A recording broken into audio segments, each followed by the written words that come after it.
ನಮಸ್ಕಾರ ಎಲ್ಲರಿಗೂ. ಮೈಸೂರು ಜಿಲ್ಲೆ ಟಿ ನರಸೀಪುರ ತಾಲೂಕಿನಲ್ಲಿ ಇದೇ ಬರುವ ಫೆಬ್ರವರಿ 10, 11, 12ನೇ ತಾರೀಕು 3 ದಿನ ಕುಂಭಮೇಳ ಇದೆ. ಟಿ ನರಸೀಪುರ ಮೈಸೂರಿನಿಂದ 35 ಕಿಲೋಮೀಟರ್ ದೂರದಲ್ಲಿದೆ. ರಾಜಧಾನಿ ಬೆಂಗಳೂರಿನಿಂದ 138 ಕಿಲೋಮೀಟರ್ ದೂರದಲ್ಲಿದೆ. ಈಗಾಗಲೇ ಜಿಲ್ಲಾಡಳಿತ ಕುಂಭಮೇಳಕ್ಕೆ ಸಾಕಷ್ಟು ತಯಾರಿಯನ್ನು ನಡೆಸ್ತಾ ಇದೆ. ಇಲ್ಲಿ 3 ನದಿಗಳು ಸಂಗಮ ಆಗೋದ್ರ ಜೊತೆಗೆ ಪಂಚಲಿಂಗಗಳ ದರ್ಶನ ಕೂಡ ಆಗುತ್ತೆ. ಪೂರ್ತಿ ವಿಡಿಯೋ ದಯವಿಟ್ಟು ನೋಡಿ. ನಾನು ಹೋಗ್ತಾ ಇನ್ನೂ ಕೆಲವು ಕುತೂಹಲಕಾರಿಯಾದಂಥ ಮಾಹಿತಿಗಳನ್ನು ನನಗೆ ತಿಳಿದಷ್ಟು ಮಟ್ಟಿಗೆ ಹೇಳ್ತಾ ಹೋಗ್ತೇನೆ. ಮೊದಲಿಗೆ ನಾನು ಗ್ರಾಮ ದೇವತೆ ದರ್ಶನ ಮಾಡಿಕೊಂಡು ಹೊರಟೆ. ಬಸ್ ನಿಲ್ದಾಣದಿಂದ 3 ಕಿಲೋಮೀಟರ್ ದೂರದಲ್ಲಿ ಹಳೆಯ ಟಿ ನರಸೀಪುರ ರೋಡ್ ಮೂಲಕ ನಾವು ಹೊರಟ್ರೆ ಅಗಸ್ತೇಶ್ವರ ದೇವಸ್ಥಾನವನ್ನು ನಾವು ದರ್ಶನ ಮಾಡಬಹುದು. ಗ್ರಾಮ ದೇವತೆಗಳ ದರ್ಶನವನ್ನು ಮಾಡ್ತಾ ನಾವು ಮುಂದೆ ಹೊರಟ್ವಿ. ಸ್ಥಳೀಯರು ಮೊದಲಿಗೆ ಗ್ರಾಮ ದೇವತೆ ದರ್ಶನ ಮಾಡಿಬಿಟ್ಟು ಹೋಗೋದು ಒಳ್ಳೆಯದು ಅಂತ ಹೇಳಿದ್ರು. ಹಾಗೆ ಇದು ನೋಡಿ ನಮ್ಮ ಜೀವನದಿ ಕಾವೇರಿ. ಹಾಗೆ ಮುಂದೆ ಹೋಗ್ತಾ ವೀರಭದ್ರ ದೇವಸ್ಥಾನ ಸಿಕ್ತು. ವೀರಭದ್ರ ದೇವಸ್ಥಾನ ಸಾಕಷ್ಟು ವಿಶೇಷವಾಗಿದೆ. ಹಿಂದಿನ ಕಾಲದಲ್ಲಿ ಕಟ್ಟಿರೋದ್ರಿಂದ ಇದರ ಹೈಟ್ ತುಂಬ ಕಮ್ಮಿ ಇದೆ. ಇದಕ್ಕೆ ದೇವಸ್ಥಾನ ಹೈಟ್ ಕಮ್ಮಿ ಇರೋದ್ರ ಬಗ್ಗೆ ಸಾಕಷ್ಟು ವೈಜ್ಞಾನಿಕ ಧಾರ್ಮಿಕವಾದ ಅರ್ಥಗಳಿದೆ. ದೇವಸ್ಥಾನದ ಬಾಗಿಲಿನ ಕೆಳಭಾಗದಲ್ಲಿ ಒಂದು ಕಲ್ಲಿದೆ. ಆ ಕಲ್ಲಿನ ಮೇಲೆ ಹಳೆಗನ್ನಡದಲ್ಲಿ ಏನೋ ಒಂದು ಶಾಸನ ಇದೆ.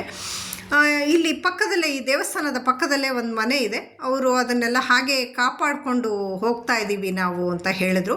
ಹಿಂದೆ ಎಲ್ಲ ಇದು ಕಾಡಾಗಿತ್ತು, ಈಗ ಇದು ನಾಡಾಗಿರೋದ್ರಿಂದ ದೇವಸ್ಥಾನದ ಪಕ್ಕದಲ್ಲೇ ಮನೆ ಇದೆ. ಅವರೇ ಇದಕ್ಕೆ ಪೂಜೆ ಮಾಡ್ತಾರೆ. ಈ ವೀರಭದ್ರ ದೇವರ ಮೂರ್ತಿಯ ಪಾದದಲ್ಲಿ ಒಂದು ಕಲ್ಚಪ್ಪಡಿ ಇದೆ. ಅಲ್ಲಿ ಅದ್ರ ಮೇಲೂ ಕೂಡ ಹಳೆಗನ್ನಡದಿಂದ ಬರೆದಿರುವಂತಹ ಒಂದು ಶಾಸನ ಇದೆ.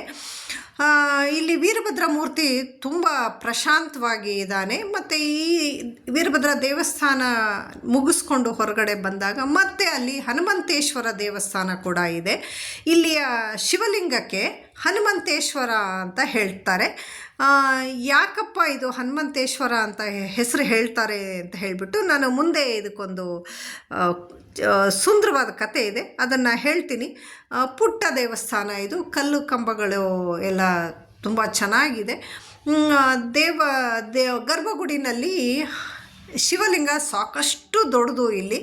ಹಾಗೆ ಒಂದು ಬದಿಗೆ ವಾಲ್ಕೊಂಡಿದೆ ಈ ಶಿವಲಿಂಗ. ಒಂದು ಬದಿಗೆ ವಾಲ್ಕೊಂಡಿರೋದು ಯಾತಕ್ಕೆ ಅಂತ ಹೇಳಿಬಿಟ್ಟು ಇರೋದೇ ಒಂದು ಸುಂದರವಾದ ಕತೆ. ಹಾಗೆಯೇ ಹನುಮಂತೇಶ್ವರನ ದರ್ಶನ ಮಾಡಿಕೊಂಡು ನಾನು ಮುಂದೆ ಹೊರಟೆ. ಅಲ್ಲಿ ಜಿಲ್ಲಾಡಳಿತ ತಯಾರಿ ಮಾಡ್ಕೊಳ್ತಾ ಇದ್ದರಿಂದ ಇನ್ನೂ ಕೆಲಸ ಹಾಗೇ ನಡೀತಾ ಇದೆ. ಬಲಬದಿನಲ್ಲಿ ಹಳೆಯ ರಥ ನಿಂತ್ಕೊಳ್ಳೋಕ್ಕೆ ಇರುವಂತಹ ಒಂದು ಸ್ಥಳ ಅದು. ಎದುರಿಗೆ ಇದು ಗರುಡಗಂಬ. ಈಗ ನಾವು ಅಗಸ್ತೇಶ್ವರ ದೇವಸ್ಥಾನದ ಎದುರಿಗೆ ಬಂದಿದ್ದೀವಿ. ಬನ್ನಿ ಎಲ್ಲರೂ ಅಗಸ್ತೇಶ್ವರನನ್ನು ದರ್ಶನ ಮಾಡೋಣ. ದೇವಸ್ಥಾನದ ಮುಖ್ಯದ್ವಾರ ಪ್ರವೇಶ ಮಾಡೋದಕ್ಕೆ ಮುಂಚೆ ಬಲಬದಿನಲ್ಲಿ ಒಂದು ಮುದ್ದಾದ ಗಣೇಶನ ಮೂರ್ತಿ ಇದೆ. ಹಾಗೆ ಗಣೇಶನ ಮೂರ್ತಿಯ ಎಡಬದಿನಲ್ಲಿ ಮಾರ್ಕಂಡೇಶ್ವರ ಶಿವಲಿಂಗನ ಮೂರ್ತಿ ಇದೆ. ಹಾಗೆ ಅಲ್ಲಿ ಕಾಲಭೈರವನ ಮೂರ್ತಿ ಕೂಡ ಇದೆ. ಈ 3 ದೇವರ ದರ್ಶನ ಮಾಡಿಕೊಂಡು ಎಡಬದಿನಲ್ಲಿ ನಂದಿಯ ಒಂದು ಮುದ್ದಾದ ವಿಗ್ರಹ ಇದೆ. ಈಶ್ವರನ ದೇವಸ್ಥಾನಕ್ಕೆ ನಾವು ಯಾವತ್ತು ಹೋಗೋದಕ್ಕೆ ಮುಂಚೆ ನಂದಿಯ ಆಜ್ಞೆಯನ್ನು ಪಡೆದುಬಿಟ್ಟು ಒಳಗಡೆ ಹೋಗಬೇಕು ಅಂತ ಹೇಳಲಾಗುತ್ತೆ. ಹಾಗೆ ಒಳ ಪ್ರಾಂಗಣದಲ್ಲಿ ಹೋಗ್ತಾ ಇರುವ ಹಾಗೆಯೇ ಕಂಬದ ಮೇಲೆ ಆ ಮಾರುತಿ ಮತ್ತು ವಿಘ್ನೇಶ್ವರನ ಉಬ್ಬು ಚಿತ್ರಗಳನ್ನು ಕೆತ್ತಲಾಗಿದೆ. ದೇವಸ್ಥಾನ ಸಾಕಷ್ಟು ವಿಶಾಲವಾಗಿ, ಪ್ರಶಾಂತವಾಗಿ, ತಂಪಾಗಿ ಕೂಡಿದೆ. ನೋಡಿ, ಮಾರುತಿ ಮತ್ತು ವಿಘ್ನೇಶ್ವರನ ಉಬ್ಬು ಚಿತ್ರಗಳು.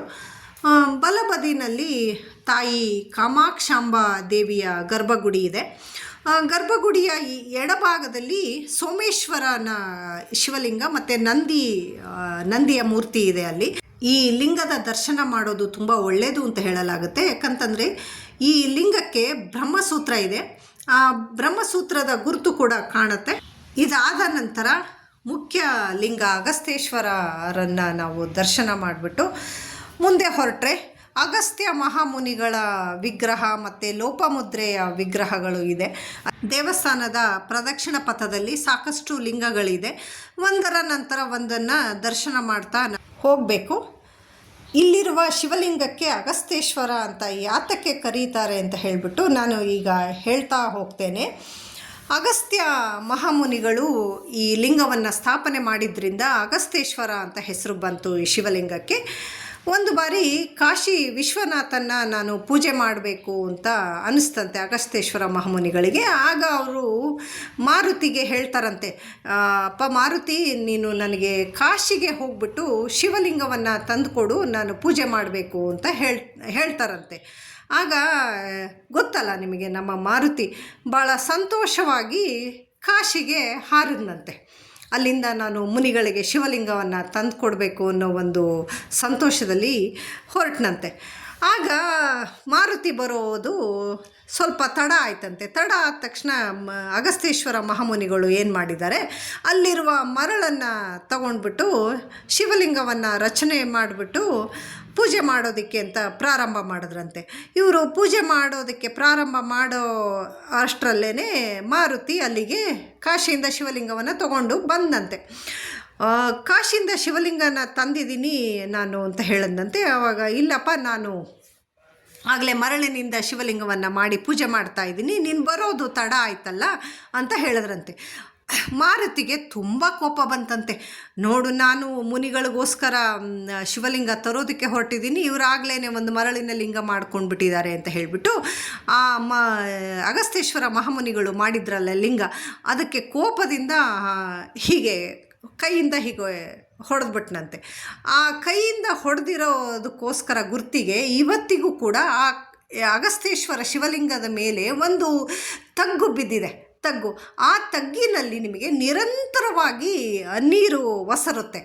ಆ ನೀರು ಜಾತ್ರೆ ಸಮಯದಲ್ಲಿ ಅತ್ಯಂತ ಜಾಸ್ತಿ ಜನ ಇದ್ದಾಗಲೂ ಕೂಡ ಇಡೀ ಜಾತ್ರೆಗೆ ಬಂದಿರೋ ಜನಕ್ಕೆ ತೀರ್ಥರೂಪವಾಗಿ ಕೊಟ್ಟರೂ ಕೂಡ ಅದು ಹಾಗೇ ಉತ್ಪತ್ತಿ ಆಗ್ತಾ ಇರುತ್ತೆ ಶಿವಲಿಂಗದ ತಲೆಯ ಮೇಲೆ. ಈಗಲೂ ಶಿವಲಿಂಗದಿಂದ ಮರಳು ಉದುರುತ್ತಾ ಇರುತ್ತೆ.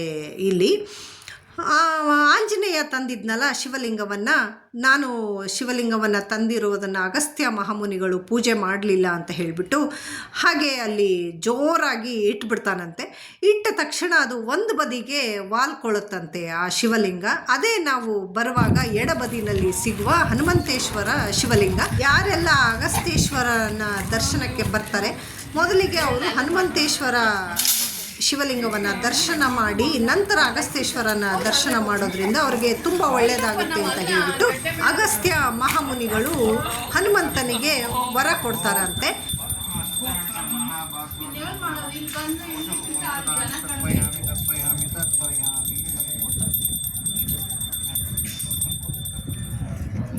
ಕಪಿಲ ದೂರ, ಅದು ಇದು ಅಲ್ಲಿ ಸ್ಫಟಿಕ ಸ್ನಾನ ಮಾಡ್ತಾರೆ ನೋಡಿ. ಅದೇ 3 ನದಿ ಸೇರೋ ಸಂಗಮ. ವಿಕ್ಷೇಶ್ವರ, ಆನಂದೇಶ್ವರ, ಅಗಸ್ತ್ಯೇಶ್ವರ, ಬಳ್ಳೇಶ್ವರ, ಮುಂಜನಸಿಂಹ, ಮೂಲತನೇಶ್ವರ, ಬಳ್ಳೇಶ್ವರ. ಈ ನಂದಿ ಕಂಬ ಇದೆಯಲ್ಲ, ಇದು ಕಾವೇರಿ, ಕಪಿಲ ಮತ್ತು ಸ್ಫಟಿಕ ನದಿ ಸಂಗಮವಾಗುವ ಕೇಂದ್ರ ಇದು. ಇಲ್ಲಿ ಎಲ್ಲರೂ ಆಗಲೇ ಪುಣ್ಯ ಸ್ನಾನವನ್ನು ಪ್ರಾರಂಭ ಮಾಡಿದ್ದಾರೆ.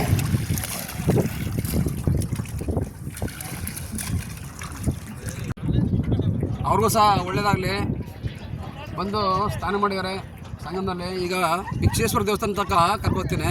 ಇನ್ನೂ ಇದೆ. ಏನಪ್ಪ ನಿನ್ನ ಹೆಸರು? ಮಂಟಯ್ಯ ಲಿಂಗಯ್ಯ ಅಂತ ನಮ್ಮ ಹೆಸರು. ನಮ್ಮ ಫೋನ್ ನಂಬರ್ ಎಲ್ಲ ಇದೆ, ಹೆಸರೆಲ್ಲ ಇದೆ. ಬರ್ಬೇಕಾದ್ರೆ ಒಂದು ಕಾಲ್ ಮಾಡಿಬಿಟ್ಟು ಬನ್ನಿ. ದೇವ್ರ ದರ್ಶನ ಮಾಡಿಸಿ ನಾನು ಕಳಿಸ್ತೀನಿ. ಅಲ್ಲಿಂದ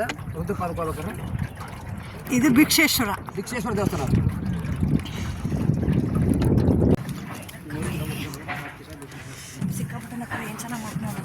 ಇದು ಭಿಕ್ಷೇಶ್ವರ ಸ್ವಾಮಿಯ ಶಿವಲಿಂಗ. ನಾನು ನಾವಿಕರನ್ನು ಕೇಳಿದೆ, ಯಾಕಪ್ಪ ಇದು ಭಿಕ್ಷೇಶ್ವರ ಅಂತ ಹೆಸರಿದೆ ಅಂತ ಹೇಳಿಬಿಟ್ಟು. ಆವಾಗ ಅವ್ರು ಹೇಳಿದ್ರು, ತಾಯಿ ಅನ್ನಪೂರ್ಣೇಶ್ವರಿ ಹತ್ರ ಸ್ವಾಮಿ ಶಿವನು ಕೂಡ ಭಿಕ್ಷೆ ಬೇಡಿದ್ನಲ್ಲ, ಹಾಗಾಗಿ ಇದು ಭಿಕ್ಷೇಶ್ವರ ಶಿವಲಿಂಗ ಅಂತ ಹೇಳಿಬಿಟ್ಟು ಇದರ ಹಿನ್ನೆಲೆಯನ್ನು ತುಂಬ ಸುಂದರವಾಗಿ ಅವರು ವಿವರಣೆ ಕೊಟ್ಟರು ನನಗೆ.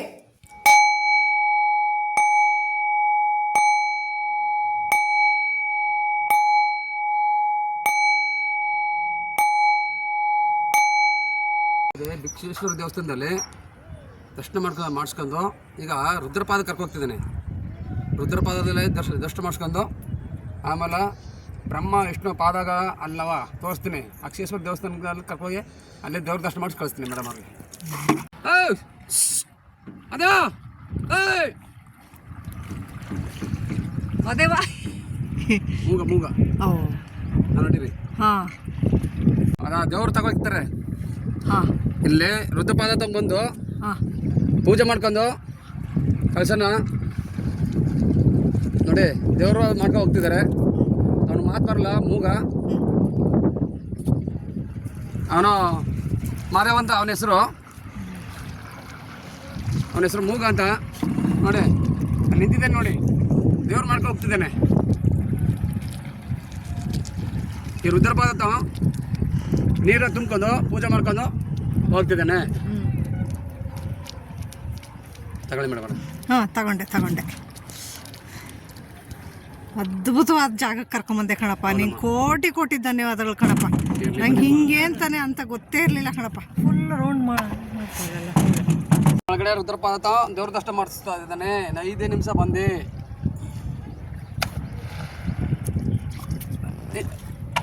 ಈ ನದಿಯ ಮಧ್ಯ ಶಿವಲಿಂಗವಿದೆ, ಹಾಗೆ ಅದರ ಪಕ್ಕದಲ್ಲಿ ಪಾದದ ಗುರುತಿದೆ. ಇದನ್ನು ಇಲ್ಲಿ ಎಲ್ಲರೂ ರುದ್ರಪಾದ ಅಂತ ಹೇಳಿಬಿಟ್ಟು ಕರೀತಾರೆ. ಹಾಕಿ 3 ಸರಿ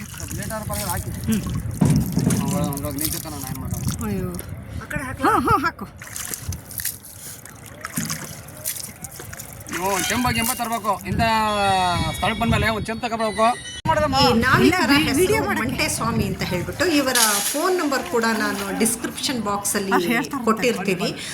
ರುದ್ರಪಾದಕ್ಕೆ ನಮ್ಮ ಕೈಯಿಂದನೇ ಅಭಿಷೇಕ ಮಾಡಿಸ್ಕೊಂಡು ಕರ್ಕೊಂಡು ಬಂದರು. ನದಿಯ ಮಧ್ಯದಲ್ಲಿರುವ ರುದ್ರಪಾದ ನಮಗೆ ಗೊತ್ತೇ ಇರ್ತಿರ್ಲಿಲ್ಲ.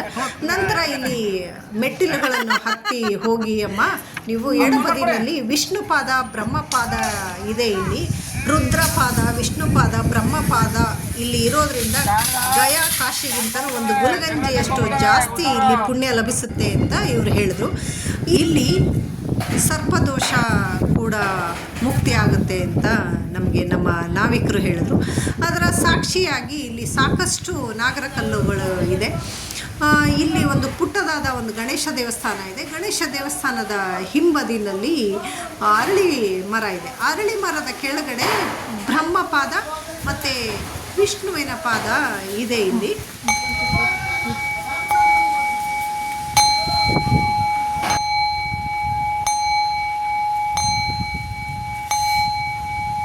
ಸಖತ್ ಎನರ್ಜಿ ಫೀಲ್ ಆಗ್ತಾಯಿತ್ತು ಗಿಡ. ಆಗ್ತಾ ಇಲ್ವಾ ನಿಂಗೆ? ಹೆಂಗೆ ಆಗ್ತಾಯಿತ್ತು ನೋಡಿ.